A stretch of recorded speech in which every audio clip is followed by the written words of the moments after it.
Hello, and thank you so much for joining me here on So Sit Checks. So today I'm going to be doing a fun little calming and relaxing craft to talk to you guys about. So I'm MACADAMIA, and let's jump in. Today we're going to be talking about Zen Gardens. So I've been a big fan of Zen Gardens ever since I was little. I used to have one of the really cute ones they sold at like the Dollar Tree, which was just like a small basic ceramic plate of like black, and it came with white sand and a couple like simple rocks, a rake, and like a little bench or other things, and you could just rearrange it however you wanted. They also have the rectangular ones, and I had that one too. So to get into it, I want to talk about where it originated and what it's kind of all about. So Zen Gardens, the classical Zen Gardens, were created at the temples of Zen Buddhism in Kyoto during the Muromachi period. Mouthful, but I tried. The idea was to imitate nature without actual nature. You're using like marble and stone and rock, and it's the idea of idealized natural landscapes, but not actual landscapes. Some really good examples were to kind of paint in the garden with the use of a larger landscape, such as using moss as you enter and using trees to frame a large mountain in the far background. So it seems like a painting in the garden, which gives it more depth and gives you a lot more. So the Japanese rock garden, which really started in the 5th to 18th century, the word garden being shima, also meaning island, and it being an island and this being such a sacred place. In the Muromachi period in the 14th and 16th century, it was the idea of meditating on the true meaning of existence. And actually, Zen Buddhists could actually contemplate in these gardens and like their interpretation of the pieces to help them kind of reach enlightenment. Because the idea is the symbolism in the pieces helps you kind of break away from the basic like cultural conventions, and this creates the disconnect from societal concepts. So the big thing in Buddhism, which I will link down below, some cute tools and designs, a link to text on Zen Gardens, and some about Zen Buddhism, as well as the history of Zen Gardens, which is kind of long because it, just like any art form, it goes through phases. So of course you have 3 basic types of Zen Gardens, and the main one that I'm talking about is a dry garden, and specifically a miniature Zen garden being a dry garden. Now, of course, you can get ones with little fountains. You can make them if you're good with pipes and like the little tiny things. I'm not good with the little tiny pumps and stuff, so of course I didn't do that, although that'd be really cool. I do have a giant water rock thing, and that's fun. But the 3 types would be of the larger gardens would be to have a pond or other water source, to have a dry garden, which is all rocks and things like gravel, and different parts of rock could represent, depending on the size and colors, can represent rushing water, can represent a pond, can represent a shore, can represent, if they're jagged and building up, a waterfall. And it's kind of all these little things that are symbolic and meaningful to the person designing the Zen garden. You have Zen gardens designed to stroll through. Some Zen gardens are made simply to sit, where you are to contemplate by meditating and completely clearing your mind so that you can better break away from the conventions. A really fun little fact is some of the questions that they ask related to like the clearing of the mind. There's, what is the sound of one hand clapping? These are like little riddles that you can't solve with common common thought. Like, you can't just logically face them. One is if you are on the road and you see Buddha, kill the Buddha. Like, why would you do that? Or there was another one that was really interesting, but I totally forgot it because I really like, what's the sound of one hand clapping? A bad performance? I don't know. Complete awe. It's just fun to think about. And you truly can't answer them unless your master helps you converse through it and you beat it without actual like traditional convention and thought, because it doesn't have a true answer. It's a debate. But that's just the actual Zen Buddhism that's kind of embedded in the ideas of the Zen Garden. So really, the garden is trying to help you reach Satori, or a true awakening, by breaking from the convention.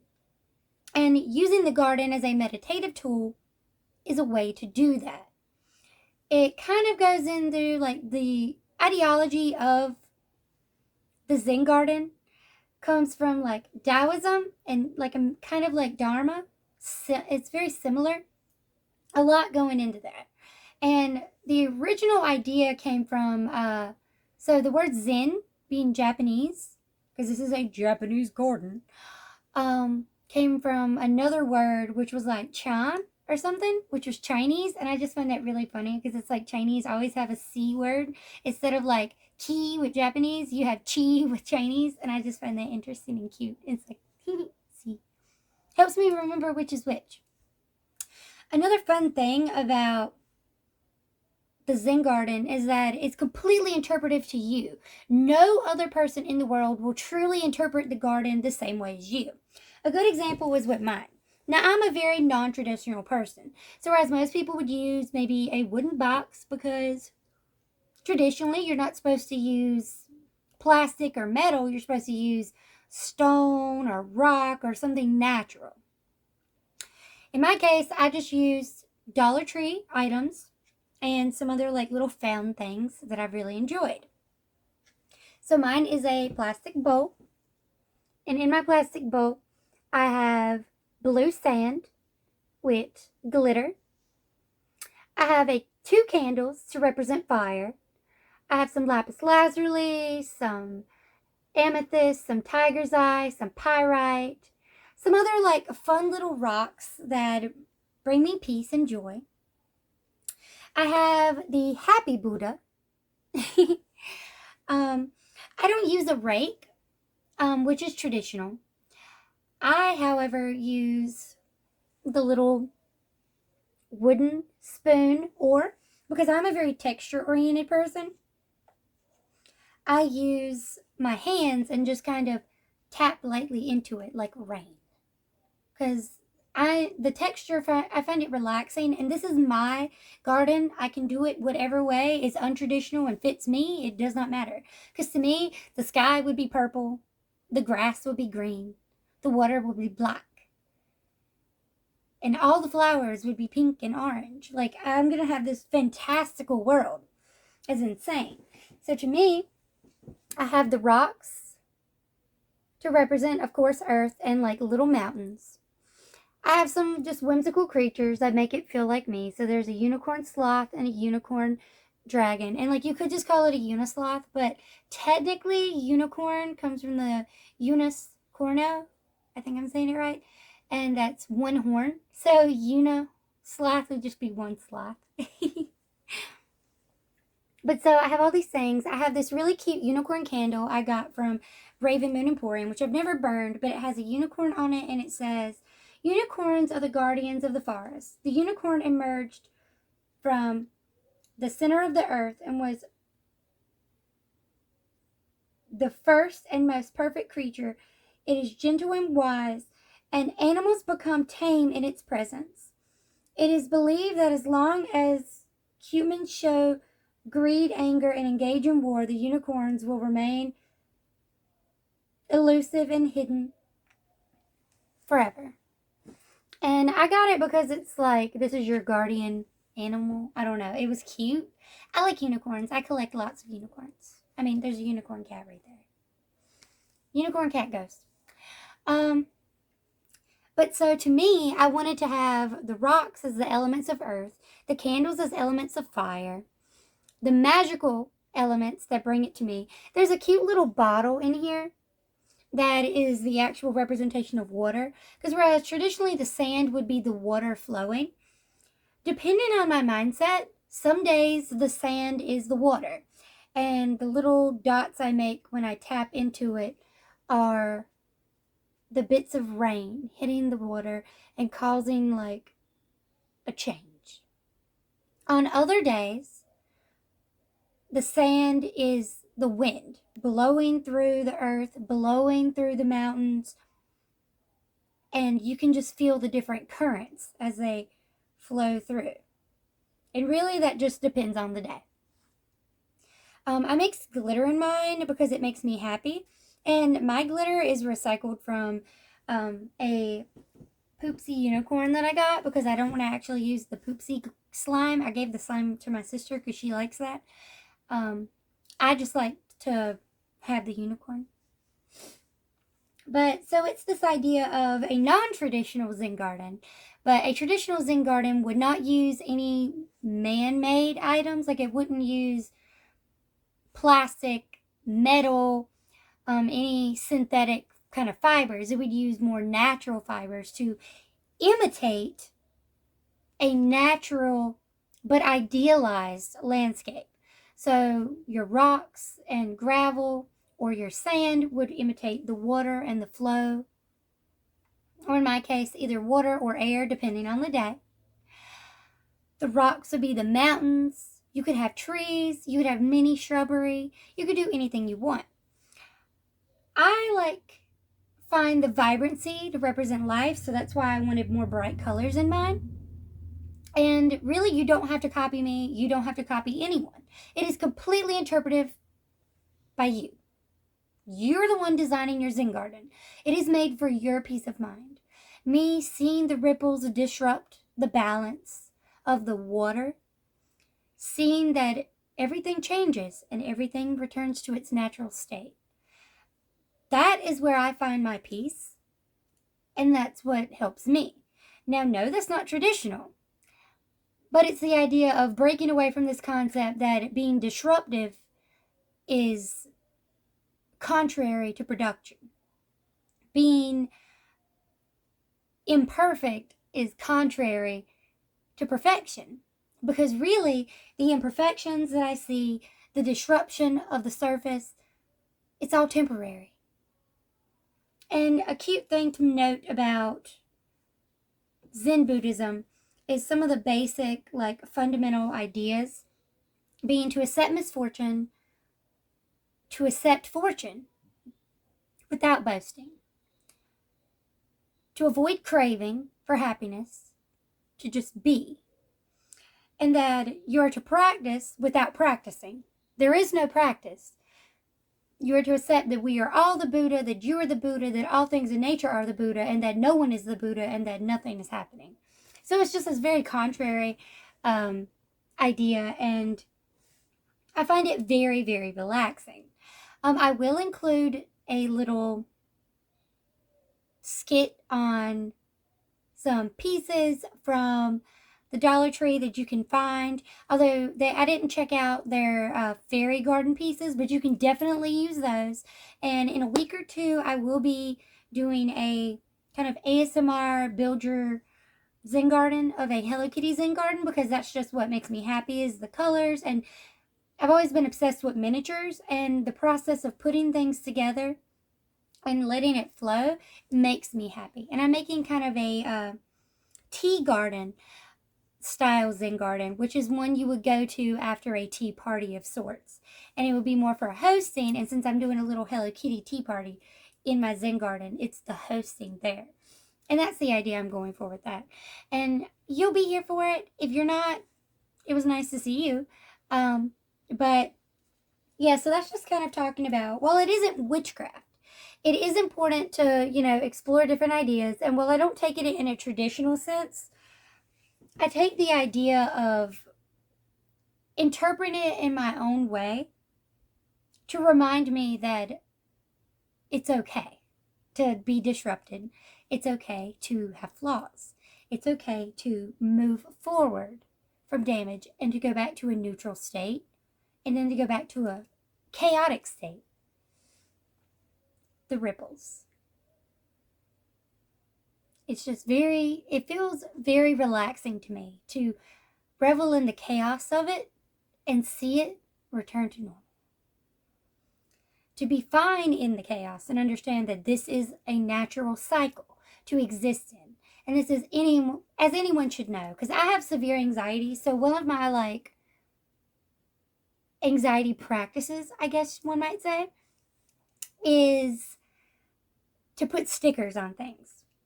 And I know that sounds absurd, and that's probably why we as a generation have really gotten into pins, because pins are stickers you don't have to commit to.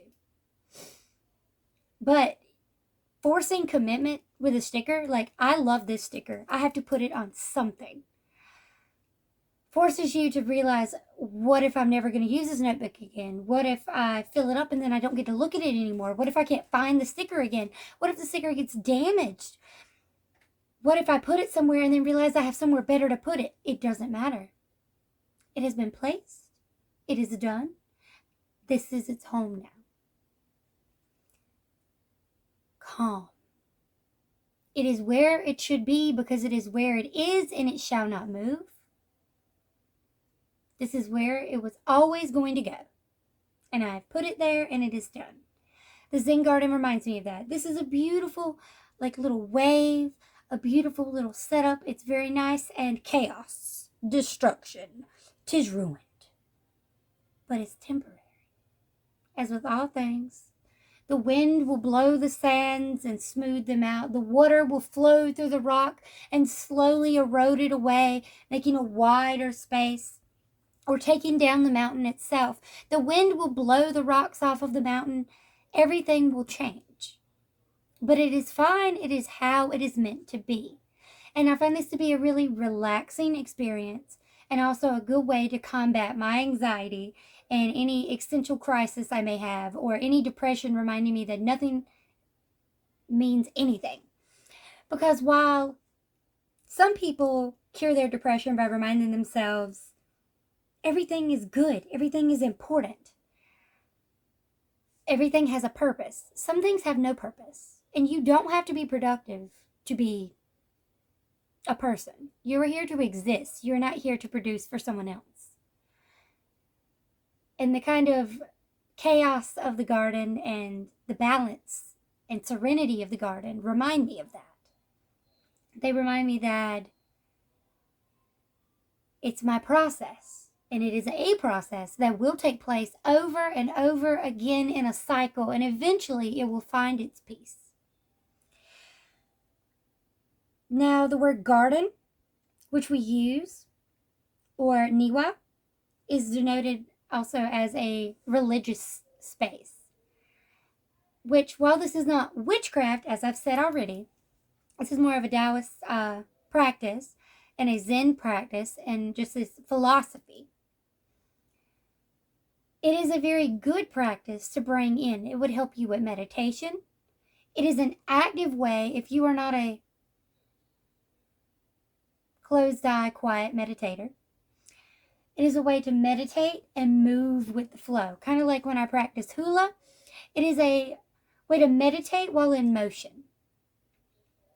Moving through the Zen garden. Moving the pieces. Changing things. Finding perfection. And then knocking it all down. And then building it back up. For its only purpose is to represent your psychological state, or to represent your serenity. The creation and destruction is the process at which you grow and at which you find peace and understanding and separate yourself from the basic concepts of society that tell you must be productive, that it must be perfect, and that there is one way. Because the ways are infinite. No way is correct, but no way is wrong. It is all you. And I guess that's what I wanted to bring up with the Zen Garden. All right, everyone. So what you see here is some plastic bowls at the Dollar Tree. Remember, everything is $1. They have cute little animal-shaped bowls if you wanted to make a very tiny Zen garden. There's just aspects. They have fake plants if you don't want to use your green thumb, which is perfectly acceptable, like no judgment. You can use seashells as a big part or small part. They have colored rocks. They usually have bags of sand, but there's a lot missing. They do have moss, little mini jars, if you want to put little messages. Really, it's endless. Of course, you can add candles or other little fire elements if you want. Incense is also perfectly acceptable. If you didn't know, they have a major hall of incense, and they have cute terrariums, which are also just really cute if you wanted to make a little scene or something else. Kind of get creative and get wild with it. Other little mini jars, big jars and bowls. So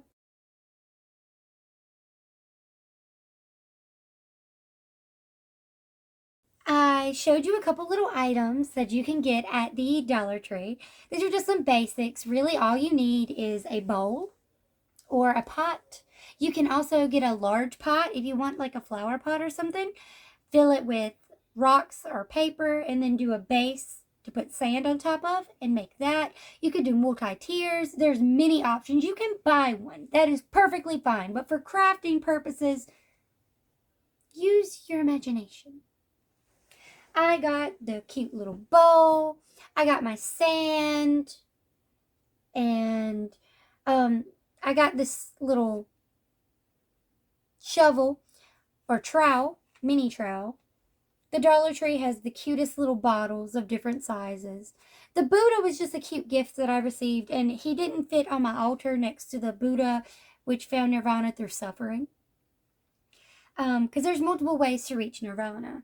And I've heard that you can reach nirvana through severe anger. However, the one person who told me that believes that they've reached, and I shit you not, they've reached nirvana through severe sadness and suffering, through anger,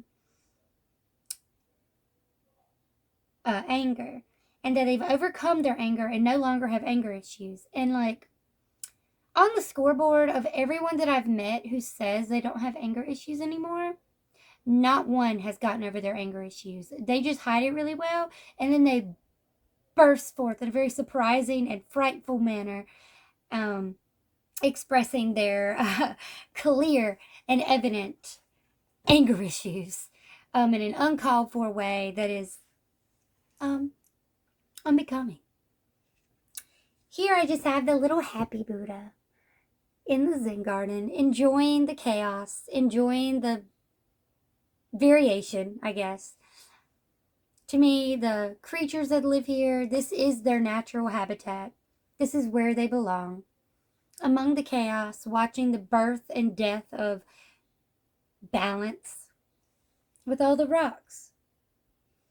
I don't know. To me, this is relaxing. And I do invite you to try making a Zen garden of your own with any tools. You can use sand, you can use rocks, you could use seashells. Do whatever you want. Put real plants. It does not matter. It is purely up to you. Be creative. Let me know what you like. And if you want, you can post on Instagram and use hashtag #SewStitchHexZenGarden or Macadamia Zen. That'd be super cute. And tag me at SewStitchX. Feel free. I would love to see what you come up with. I bet it'd be super cute and super relaxing. And you can even tell me a little bit about your process and what you like about it. I would love to hear from you. It doesn't have to be any specific way. And that's perfectly acceptable. All right. Thank you guys so much for watching me here on SewStitchX. In a week or two, I will be posting a in progress kind of ASMR building a Zen garden with some cute stuff. All right. Thank you guys so much for watching. Now, if you like my ears, I will link them down below. Also, I'll link my cute little earrings, which came from Fortune Bunny shop.